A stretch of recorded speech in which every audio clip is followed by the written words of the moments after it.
Друзья, всем привет! Вы на канале про компьютер, и это первый урок по программе Excel, и в этом видео я вам покажу, как посчитать сумму чисел в столбце по вертикали и в строке по горизонтали. Также я тебе рекомендую посетить сайт ru-meteotrend.com. Здесь только актуальная и правдивая информация о погоде в твоем городе. Добавляй сайт в закладки и пользуйся ежедневно. Ну а мы начинаем. Итак, поехали. Итак, друзья, у меня открыт лист Excel. Для вас я здесь приведу два примера, как это все сделать. В первом примере мы будем работать с цифрами, которые у нас по горизонтали. Это вот эти вот цифры. И давайте их просуммируем. Для этого я выделяю ячейку, где я хочу подвести итоги. То есть сделать общую сумму, которая в данных всех ячейках. Для этого я выделяю ячейку. Обратите внимание, надо просто выделить, чтобы ячейка была в моем случае в зеленом квадратике. Выделяете ячейку и нажимаете на «Вставить функцию». Здесь у нас первая функция — это суммирование. Мы оставляем здесь все по умолчанию и нажимаем ОК.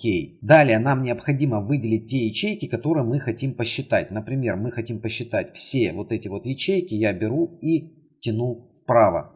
Здесь в ячейке H202 видно, что H ячейка имеет номер 2 и, соответственно, самая последняя ячейка. И нажимаем ОК. Соответственно, у нас вывелась сумма. Если мы будем изменять какие-либо значения, то сумма автоматически у нас также будет меняться. Теперь давайте проделаем все то же самое, только с ячейками по вертикали. Например, я хочу вывести сумму вот в этой ячейке. Для этого я выделяю данную ячейку, захожу «Вставить функцию». Здесь оставляем, естественно, все по умолчанию. И давайте выделим наши ячейки. Мы выделили те ячейки, которые мы хотим посчитать. И нажимаем, соответственно, кнопку ОК. Вот она наша сумма. Мы ее можем сделать жирнее. Давайте представим ситуацию, что нам необходимо посчитать не только все цифровые значения в данной ячейке, а именно нужные нам. Для этого мы выделяем нужную ячейку. Заходим в раздел «Вставить функцию». Здесь мы нажимаем ОК.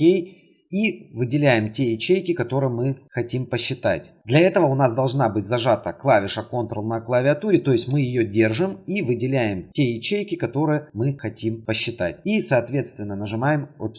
Надеюсь, этот урок был полезен. Ставь жирный лайк и обязательно подписывайся на канал.